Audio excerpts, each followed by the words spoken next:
La guerre peut-elle éclater à la frontière entre l'Ukraine et la Russie? Le ton est nettement monté d'un cran contre les Russes hier, après la visioconférence organisée notamment entre les États-Unis, la France et l'Allemagne. Puis on a ces images, ces bruits de bottes de part et d'autre, les Américains qui y préparent du matériel, des armes sur la base de Dover dans le Delaware, et de l'autre côté, les Russes qui transportent eux, des camions militaires par chemin de fer, on le voit ici, via la Biélorussie. Priorité à la diplomatie, mais le ton est martial.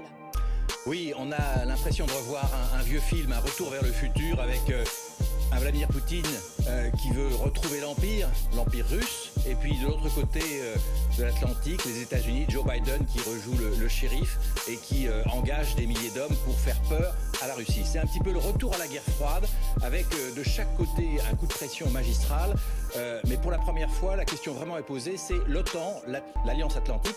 Combien de divisions? Eh bien, Biden a dit hier, j'ai 8500 hommes, les Danois, les Espagnols, les Français sont prêts à aider l'Ukraine. On parle même de l'envoi de missiles anti-chars, anti-aériens par les Baltes à la frontière ukrainienne. Donc vraiment, tout est en place pour effectivement démontrer à Vladimir Poutine que s'il va trop loin, eh bien, le coup de bâton sera tellement fort, le prix à payer sera tellement fort qu'il aurait peut-être dû réfléchir un petit peu avant. Voilà où on en est. Et le risque est grand parce qu'il y a tellement de troupes de chaque côté, et notamment du côté russe, avec plus de 100 000 hommes à la frontière ukrainienne, des dizaines de milliers d'hommes en Biélorussie, ça c'est la nouveauté de la semaine dernière, que effectivement tout le monde s'inquiète. Mais on n'est pas habitué à ce genre de situation, ça veut dire que la guerre peut éclater? D'abord, la guerre, elle est là. La Russie et la Chine ont entamé hier des exercices militaires dans l'océan Indien avec pour scénario la libération de 2 navires tombés aux mains de pirates. Ces manœuvres interviennent au lendemain d'une visite du président iranien en Russie. Pour en parler, nous sommes en direct de Téhéran avec notre correspondant Siavosh Ghazi. Bonjour Siavosh, quel est le but et l'objectif de ces manœuvres? Alors ces manœuvres ont été organisées à l'entrée de la mer d'Oman, du golfe Persique et du détroit d'Ormuz, mais aussi à l'entrée du détroit de Bab el-Mandeb, donc l'entrée de la mer Rouge.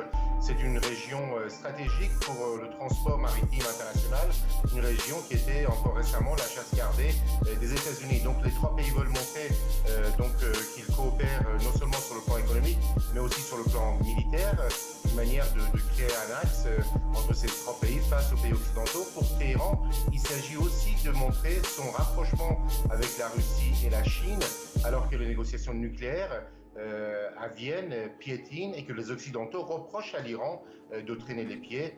Donc pour Téhéran, donc, il s'agit de montrer qu'il n'est pas isolé sur la scène internationale.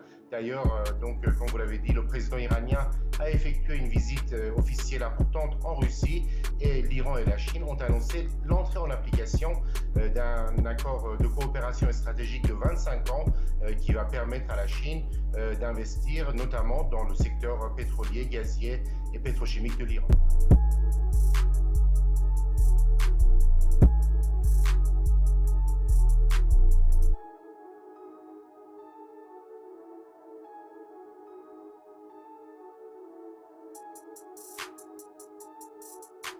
Les États-Unis qui ont mis en état d'alerte élevé jusqu'à 8500 hommes qui pourraient être déployés au sein des troupes de l'OTAN, au sein de cette force d'intervention rapide de l'OTAN qui compte 40 000 hommes au cas où la Russie envahirait l'Ukraine. Alors Washington précise pour l'instant qu'aucune décision finale sur ce déploiement hors des États-Unis n'a pour l'instant été prise, que la diplomatie, que la négociation ne sont pas mortes, mais les États-Unis affirment que la Russie pour l'instant n'a montré aucun signe de désescalade.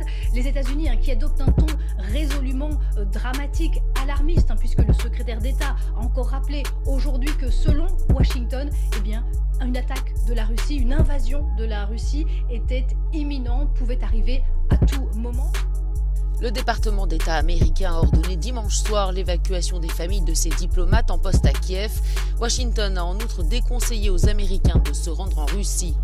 Ce lundi, les ministres européens réunis à Bruxelles doivent réaffirmer leur position sur la situation en Ukraine.